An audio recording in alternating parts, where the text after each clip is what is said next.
ہمارا چینل فیضان پنجتن کو سبسکرائب کریں، لائک کریں، بیل آئیکن بٹن کو دبائیں۔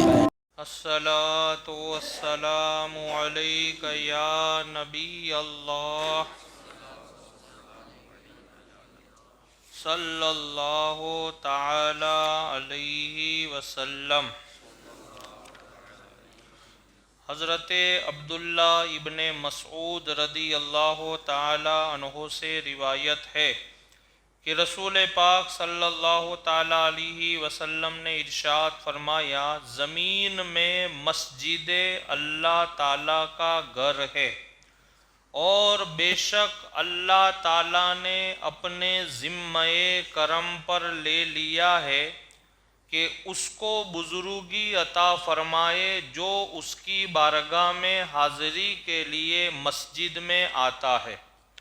یعنی حضور پاک صلی اللہ علیہ وسلم نے ارشاد فرمایا کہ یہ جو روئے زمین پر مسجدیں ہے وہ اللہ کا گھر ہے، اور اللہ نے یہ فرما دیا ہے، یہ اعلان فرمایا ہے کہ جو بھی میرے گھر میں آئے گا، جو بھی میرے گھر میں آئے گا اس کو بزرگی عطا کرنا، یعنی عزت، عظمت، آبرو، چین اور سکون عطا کرنا۔ سرکار فرماتے ہیں کہ اللہ نے اس نمازی کے لیے اس کام کو اپنے ذمے پر لے لیا ہے۔ جو لوگ مسجد میں آتے ہیں اور نمازیں ادا کرتے ہیں، انہیں بزرگی عطا کرنا اللہ نے اپنے ذمہ کرم پر لے لیا ہے، اور فرما دیا ہے کہ جو لوگ مسجد میں آتے ہیں ان کو بزرگی عطا کرنا، ہر کام میں آسانی دینا، روحانیت عطا کرنا، پریشانیوں سے نجات دینا، ہر کام ان کے لیے آسان کرنا، اللہ نے فرمایا وہ میرے ذمہ کرم ہے۔ میرے پیارے آقا صلی اللہ علیہ وسلم کے پیارے دیوانوں، اللہ تبارک و تعالیٰ پر کسی کا کوئی حق نہیں، اللہ تعالیٰ پر کسی کا کوئی حق۔ ہم یہ نہیں کہہ سکتے ہم نماز پڑھیں گے تو اللہ کو ثواب دینا ہی پڑے گا، نہیں، ایسا نہیں کہہ سکتے۔ تو کہتے ہیں کہ اللہ تبارک و تعالیٰ پر کسی کا کوئی حق نہیں، لیکن اللہ تعالیٰ کا سب پر حق ہے، اللہ تعالیٰ کا سب پر حق ہے، اور وہ سب سے برتر و بالا ہے۔ اللہ سب سے برتر و بالا، اس میں کوئی شک نہیں ہے۔ بادشاہ ہو یا گدھا، ہر کوئی اس کا محتاج ہے، چاہے وقت کا بادشاہ ہے تو بھی اس کا محتاج ہے، اور وقت کا فقیر ہے تو بھی اس کی بارگاہ کا محتاج ہے۔ صاحب کتاب خلاصہ فرماتے کہ اللہ تعالیٰ پر کسی کا کوئی حق نہیں، لیکن اللہ تعالیٰ کا سب پر حق ہے، اور وہ سب سے برتر و بالا ہے۔ بادشاہ ہو یا گدھا، گدھا یعنی مانگنے والا، محتاج، فقیر، ضرورت مند، اس کو بولتے گدھا۔ بادشاہ ہو یا گدھا، ہر کوئی اس کا محتاج ہے، باوجود اس کے اس نے اپنے ذمہ کرم پر لے لیا ہے کہ جو کوئی اس کے گھر میں آئے وہ ضرور اس کو بزرگی عطا فرمائے گا۔ اللہ پر ہم کوئی حق جتلا نہیں سکتے، لیکن پھر بھی اللہ نے اپنے اوپر اس کو ضروری کر دیا کہ جو میرے گھر میں آئے گا اس کو عزت دینا، بزرگی دینا، یہ مجھ پر ضروری ہے، اور میں نے اپنے ذمہ کرم پر اسے لے لیا ہے۔ تب آپ اندازہ لگاؤ کہ ایک نمازی کی اہمیت اور نماز پڑھنے والے کا مقام اللہ کی نظر رحمت میں کتنا ہوگا، وہ آپ اندازہ لگائیں۔ کیونکہ نمازی کہاں آتا ہے؟ مسجد میں، اور مسجد کیا ہے؟ اللہ کا گھر ہے۔ تو ظاہری بات ہے کہ ہم جب کسی کے گھر میں جاتے ہیں تو گھر کا جو مالک ہوتا ہے ہم کو عزت دیتا ہے، اہمیت دیتا ہے، لیکن اسی طریقے سے اللہ کے گھر میں جب ہم آتے ہیں تو اللہ بھی اپنے بندوں کو اپنی شان کے مطابق عزت دیتا ہے، اور اس کی شان کیسی ہے؟ وَتُعِزُّ مَن تَشَاءُ وَتُذِلُّ مَن تَشَاءُ بِيَدِكَ الْخَيْرُ، اللہ جسے چاہے عزت عطا کرے۔ اب اللہ جس کو عزت عطا کر دے، اللہ جب کسی کو عزت عطا کرتا ہے تو آپ نے دیکھا ہوگا نا، کبھی کبھی میں آپ کو ایک نظریہ بتا رہا ہوں کہ جیسے کبھی کبھی ذہنی طور پہ آدمی بولتا نہیں ہے لیکن سوچتا ہے کہ اللہ نے یار اس کو کتنی عزت دی ہے،